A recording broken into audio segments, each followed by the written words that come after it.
Dave Patel, superstar indienne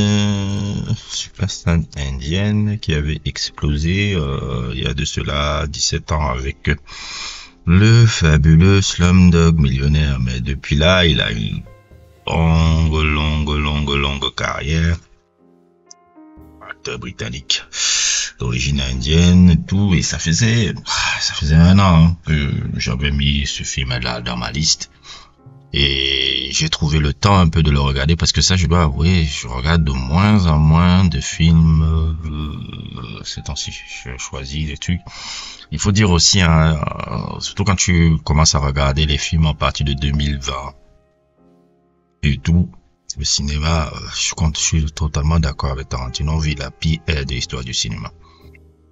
Est-ce que c'est toujours des agendas que tu dois servir, des scénaristes sont des gars qui racontent des histoires à la con, c'est très inintéressant. C'est pour ça que vous voyez qu'il y a beaucoup de remakes des films qui se sont faits dans les années 70-80. J'ai même vu, là, même pas 5 minutes là, qu'ils sont en train d'essayer de faire un remake ou un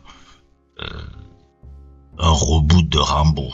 Donc, avec un autre acteur, je dis, ok. Ouais, ça veut dire qu'il y a plus grand chose, il y a vraiment plus de trucs. Et donc quand je me vois tout ça, je dis bon, je suis pas trop ouf là. En ce moment aussi, je suis en train de regarder à ma grande surprise après la nouvelle saison de Dexter Resurrection. J'attends la fin pour pouvoir faire mon truc, mais pour l'instant, franchement, c'est super bien. Déjà, j'avais aimé le petit reboot qui avait été fait là, le préquel là. Et j'avais fait un sujet sur ça, je vais essayer de vous sortir ça. Mais le Dexter Resurrection là, je fais un peu c'est vraiment bien. Si fuck up pas ça comme New Blood là, ça peut être très très bien. J'ai vu qu'on a encore rénové ça pour 2 saisons, 3 saisons. En tout cas, moi j'adore exactement la direction dans laquelle ça prend là. Bref, on revient dans notre film. Dave Patel était en train de nous présenter l'année passée sa première réalisation. Sa première réalisation qui s'appelle comment ça s'appelle? Monkey Man. Je voyais les trucs, j'ai regardé les trailers, ça a un peu, je dirais pas ça a fait du buzz, mais ça a créé une curiosité à l'époque. Tout, et après je me suis dit, oh, là, j'ai le temps, je vais le regarder et tout. Apparemment, il a été produit par Jordan Peele, qui fait un peu partie des producteurs, un peu, qui ont participé un peu à la mise en place de ce film, qui a pris du temps à se faire, hein. Apparemment, c'est un film que Patel voulait faire depuis plus de 10 ans déjà. L'idée de ça, elle lui est venue en 2014 quand les trucs, et après en 2018 il a vraiment travaillé pour pouvoir le faire, pour trouver des financements pour pouvoir le faire. À la base, c'était même pas lui qui devait le réaliser, ça devait être Nel Van Blomkamp. Si vous connaissez Nel Van Blomkamp, ce réalisateur sud-africain qui avait fait ce fabuleux film là, Chappie. Je vous recommande ça, c'est un très beau film ça, Chappie et tout. Et après ça, Nel Van Blomkamp lui a proposé justement est-ce que tu vas pas plutôt le réaliser toi-même, puisque tu as une vision très particulière du film que tu veux faire, je pense que c'est toi qui devrais le réaliser. Et bon, il s'est mis les mains dans le cambouis. Ça a été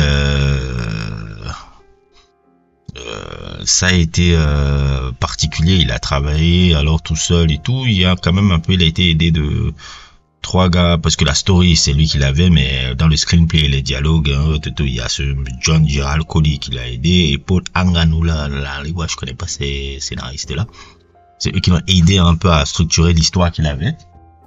Et voilà, ça a été une sortie et tout, et ça a été assez bien accueilli, assez bien accueilli un peu dans les critiques, assez bien accueilli aussi plus ou moins un peu par le public, et qui a rentabilisé son budget de base, puisque c'était à 10 millions. Et finalement, le box-office est à 35 millions. C'est-à-dire que il y a eu un rentabilisement le max. Peut-être on a donné 10 millions, 10 millions au cinéma, quelques millions encore aux publicitaires et autres et tout. Après le reste, l'équipe se partage de choses.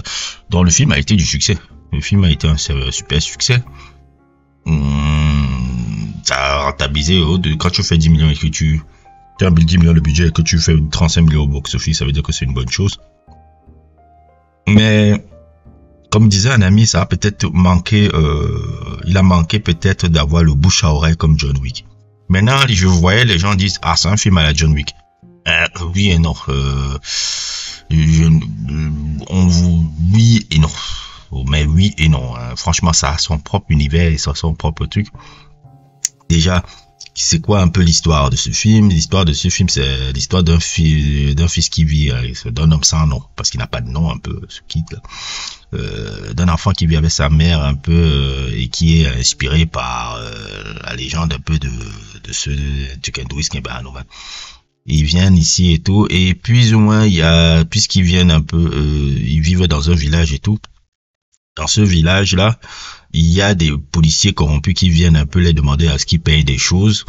Et un jour, ce village se fait massacrer avec la mère de héros, du héros sans nom.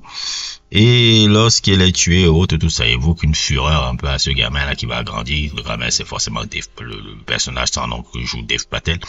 Et il s'en va dans un truc de vengeance. C'est un film de vengeance qui entre dans la lignée vraiment des films de vengeance qu'on a pu voir un peu globalement ces dernières années. Parce que quand j'ai regardé le film, ok, des choses sont venues dans la tête.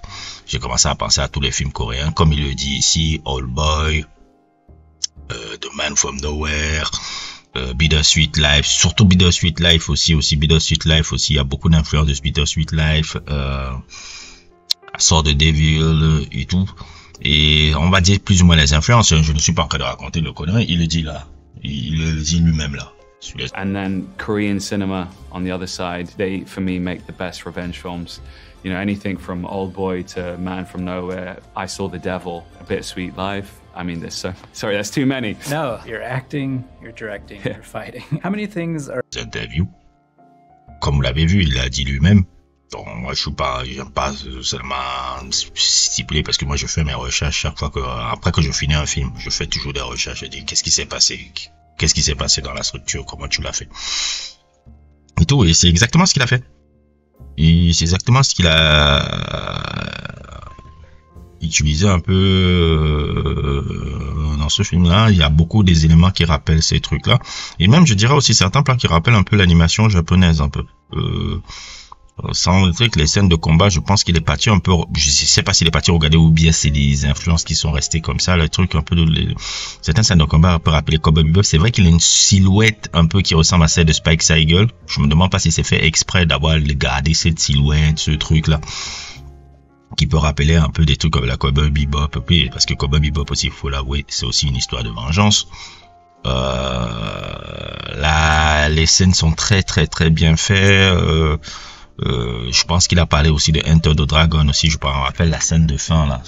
Quand je me rappelle encore la scène de fin, le truc avec les miroirs qui rappelle un peu Enter the Dragon. Et je sais que dans Enter the Dragon de Bruce Lee, ce film-là piquait cette idée du film de Lady of Shanghai de Orson Welles, le truc sur les miroirs, plusieurs là. C'est Orson Welles qui a apporté ça dans la fin du film de Lady of Shanghai. Après, Bruce Lee a imité après. Beaucoup de gens ont imité ça dans l'histoire du cinéma. John Wick, vous avez pu le voir. Des fois, elle repense au truc aussi. L'esthétique visuelle, surtout au début, peut rappeler un peu aussi ce film qui était bien parti sur le papier, mais qui s'était viandé à l'époque. Only God Forgive. Je sais pas si vous vous rappelez de ce truc-là, de Nicolas Van Dien Refn. Après Drive, là, après qu'on était hype sur Drive, le gars a annoncé Only God Forgive. Et putain, je me rappelle encore quand je regardais le trailer à l'époque, je me disais, waouh, on va avoir un film de dingo, un Old Boy à la danoise, bla bla bla bla. C'était une daube complètement très beau visuellement, mais c'était hyper creux. Et c'était très très très bien fait par Et justement, Monkey Man reprend aussi des éléments, pour moi,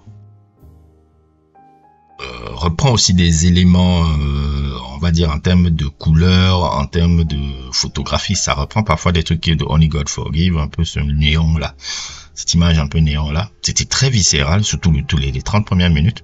Et après, bon, il y a peut-être un peu ce discours un peu aussi, un peu politique un peu, par rapport aux trans indiens. La communauté trans indienne aussi qui est apparemment très rejetée là-bas en Inde. Et Dev Patel a essayé, c'est un peu souffrant un peu de ce petit combat un peu personnel politique pour lui et sociétal un peu pour lui. C'est un peu, on va dire un peu, c'est un peu le MacGuffin du film. C'est-à-dire le MacGuffin du film, il y a ce truc de le truc un peu indien au fond et tout. C'est un peu le MacGuffin du film. MacGuffin, un peu pour ceux qui ne savent pas, c'est quand un sujet est important pour le, comment on appelle ça, pour le personnage, mais il est, comment on appelle, secondaire pour les téléspectateurs. Par exemple, un exemple du MacGuffin que je peux vous montrer un peu, c'est dans Titanic. Ce qui fait la trame du film, c'est le corps de l'océan, là, comment on appelle encore le corps de l'océan, là, le bijou. Si le film existe, si la trame du film existe, c'est par rapport à la recherche de ce bijou-là que le personnage de Kate Winslet, la Rose, a et qu'elle cache là. C'est ça qui crée, comment on appelle ça, la narrative du film. C'est ça qui crée la narrative du film. Et c'est ça un peu le MacGuffin, c'est un peu cet état de fait là. Donc c'est un film qui dit vraiment très très bien, très très bon, très belle énergie. J'aime beaucoup aimé la photographie et tout. Je me dis qui a fait même la cinématographie, Shannon Mayer. Je connais pas du tout qui c'est. L'editing aussi, David Gianco, je connais pas du tout ces gars là. La bande son est peut-être oubliable, elle n'est pas si folle, mais un fabuleux film d'action, hein. Franchement, je donnerais 8 sur 10. Et surtout quand tu pars un peu dans le domaine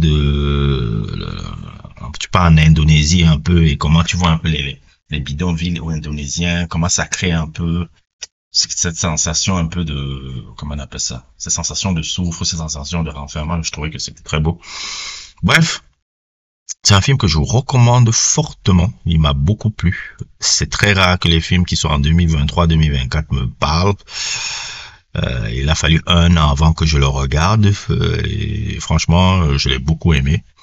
Et voilà, c'est mon sujet Patreon du jour. N'hésitez pas à liker, n'hésitez pas à vous abonner. Et à plus pour d'autres aventures.